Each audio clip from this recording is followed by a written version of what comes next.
So, you've decided to open an e-commerce website and got stuck on the stage of choosing a niche. What mistakes should you avoid at the beginning? Hi there, my name is Alicia and I work at Ali Dropship Company, which created the ultimate dropshipping solution for WordPress. And my goal for this video is to help you with choosing the best niche for your store. Here are 5 more common mistakes people make while starting an AliExpress dropshipping business. I really don't want you or anybody else to make these mistakes. So, what's the first one? The saddest dropshipping mistake that can be made at this point is going for a very broad niche. Let's take clothes for example. If clothes is a niche and the main keyword, the store owner is definitely going to have bad time. No doubt you will find thousands of items on AliExpress and will upload them on the website, but then what? What to do next? From the point of view of SEO optimization, the clothes niche is hopeless. An extremely competitive niche, vague keyword, none of this is good for an online store. Even carefully targeted Instagram ads won't help much. The niche organic clothes is somewhat better. The organic baby clothes is the best, so be more specific. Sometimes people seem to be ready to sell literally anything that is considered to be gainful. If they know nothing about their niche apart from its good financial potential, they struggle with picking the right products, identifying their target audience, and communicating with customers. One of the most successful clients is Muslim from France. Check out his stunning story on our blog to get inspired. So, this is what he shared with us. When a fan of your niche reaches out to your Instagram and sees your content, he directly knows or feels if you know your niche. In other words, if you operate in a niche you're not quite passionate about, it's challenging for you to catch the interest of like-minded customers and form a loyal community around your store. This might not be so important for experienced entrepreneurs, but if you create your first store ever, it's really important to have a connection to what you do. Otherwise, promoting something you don't really like might be really hard. So please consider the niche which is not completely unfamiliar to you and pay attention to your interests.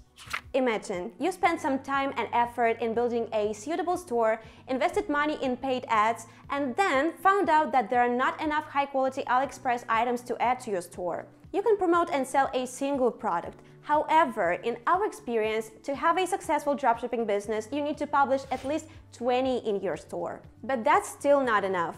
You'll need to add some more products to broaden your product offer from time to time. If there are no related items on AliExpress, it's harder to make upsells and cross-sells and get people to purchase more from your store. They also can be your repeat customers if you don't have any new product arrivals when they check your store the second and third time.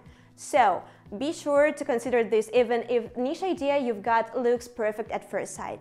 Let's suppose you've chosen a niche based on your interest, which seems to be trendy at the same time. You create a store and make beautiful designs and then discover that this store idea is already widely used by high-profile market players that attract all the existing customers. Or you successfully process a number of sales but notice that the final revenue is too tiny to worth the effort. To prevent all this, you need to do your own research and examine the niche that seems to be a good fit for you. What kind of research do I mean and how can you do it?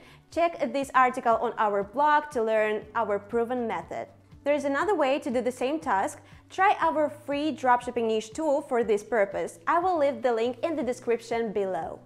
All you need to do is answer 11 niche-related questions. The system will calculate the niche potential, rate it on a scale from 1 to 5, and give you basic recommendations on the most preferred marketing activities for this specific niche. One possible strategy for choosing a niche for your dropshipping store is focusing on super trendy items. They quickly become hot and discussed and quickly come out of fashion. Spinners are a good example of such product type. As soon as it gets forgotten, you will need to rapidly switch to another super hot category. Traditionally, a less risky approach is to choose a niche with more or less stable demand and slightly update the product range over the course of time. For example, spinners were hot at one time, but a store selling spinners is done in a few months. A store selling fidgets for children or grown-ups is much better. The owner of such a store can add spinners to the product range. Then, after they come out of fashion, the store is still safe and sound. Whatever strategy you choose, your niche should give you the opportunity to adapt to market changes. A niche that makes you to stick to unchanging customer segment or unalterable product line is not a good choice for a long-lasting business. Please never fall for any of the common e-commerce mistakes. Stay aware, be alert, and invest your time in selecting the best possible niche for your store. The financial outcome will be totally worth it. One more thing I'd like to add. If you're new to dropshipping and know nothing about Elite Dropship plugin, check this video. This is a dropshipping tool for WordPress sites that can help you to start dropshipping with minimal investments. You can also download our free dropshipping guide to get step-by-step instructions on how to start. Check the link below in the description. Please feel free to ask any questions in the comments and subscribe to our channel. Bye!